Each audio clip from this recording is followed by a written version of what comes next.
Bonjour à tous, bienvenue dans ce nouveau tutoriel Nalios où on finit la série des vidéos sur l'impression des documents dans les transferts liés à la validation ou à d'autres opérations. Donc on a vu déjà l'impression du bon de livraison automatiquement, l'impression de l'étiquette produit, l'impression de l'étiquette de lot ou du numéro de série, et dans ce dernier épisode on va voir en fait l'impression de la liste des colis et de leur contenu, ainsi que d'une étiquette colis au moment où on effectue la mise en colis dans Odoo. Donc pour vous démontrer ça, ce que je vais faire, c'est que je vais venir d'abord dans type d'opération. Donc comme je disais, c'est dans inventaire, configuration, type d'opération. Je vais prendre ici mon type d'opération bon de livraison. Et on peut voir quand je vais dans matériel qu'on a ici deux choses. On a le fait d'imprimer le contenu du colis lorsqu'on valide la livraison et aussi d'imprimer l'étiquette de colis lorsqu'on effectue la mise en colis. Alors, dans quel flux est-ce que ça peut être utilisé? En fait, imaginez, vous êtes dans la livraison, vous livrez en fait des produits tels que des portes ou des armoires, et imaginons que vous avez des grosses caisses dans lesquelles vous pouvez mettre une porte et deux armoires à chaque fois.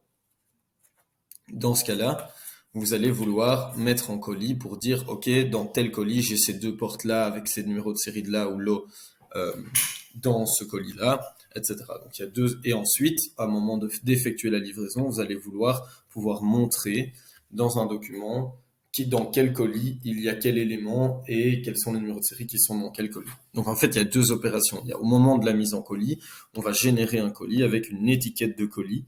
Comme ça, nous, on a l'étiquette de colis et on peut la suivre en tant que colis.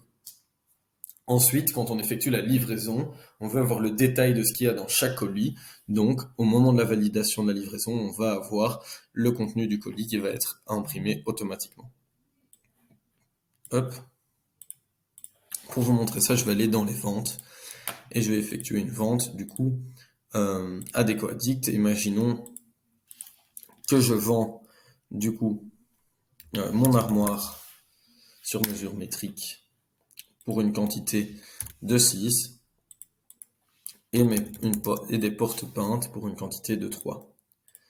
Hop, donc je confirme ma vente et donc j'ai une livraison qui se crée. Sauf que comme je le disais, en fait dans ce cas-ci, donc là on a une quantité de 6 qui s'est mis à une quantité de 3, mais nous, dans ce cas-ci, ce qu'on va dire, c'est qu'on va avoir en fait une partie qui sera dans un premier colis, donc deux armoires, une porte, puis une autre partie dans un deuxième colis, deux armoires, une porte, et le reste dans un dernier colis.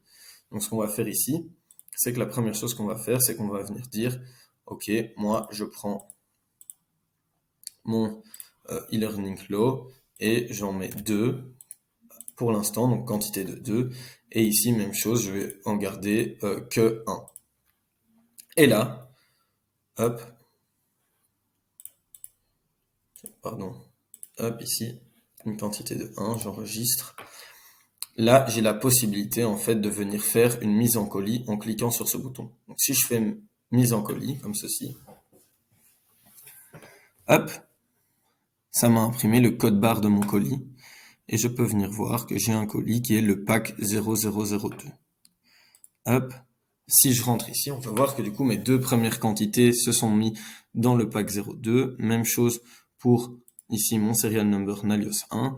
Et donc, je peux, hop, garder ici, réeffectuer en fait la même démarche. Donc, au lieu d'en avoir 6 ici, j'ai 2 de ce produit-là. Check, donc 2 de mon lot numéro de lot test.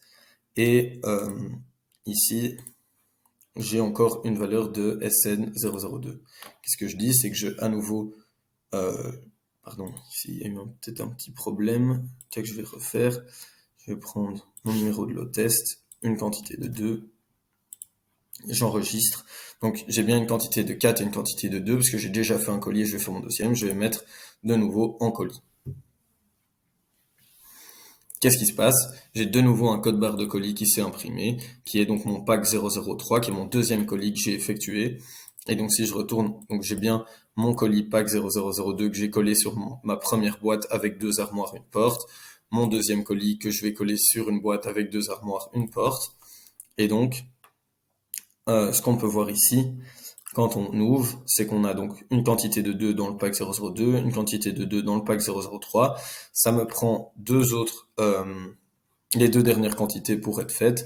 Même chose ici, j'ai les dernières quantités. Je peux effectuer ma dernière mise en colis pour 2 portes et pour 2 armoires et une porte. Et j'obtiens donc mon pack 004 qui est donc mon dernier colis. Je colle ça sur les colis, comme ça je peux suivre mes différents colis. Hop, une fois que c'est fait, je peux donc valider l'opération globale de livraison et à la livraison à l'opération de validation globale de livraison, j'ai automatiquement la description de mes colis et de ce qu'il y a dedans qui s'imprime. Et donc si je viens ouvrir, on peut voir que donc j'ai 3 colis, le pack 02 qui est de ce code-là, avec 2 armoires sur mesure métrique qui viennent de ce lot-là, une porte-peinte qui vient de ça, etc., etc. Et donc on retrouve bien toutes les informations dans ceci. Donc voilà pour ce qui est de la mise en colis et de l'impression des documents qui sont liés à ça, à la validation du document de transfert. J'espère que ça vous aidera. N'hésitez pas si vous avez des questions et à bientôt pour une nouvelle vidéo e-learning.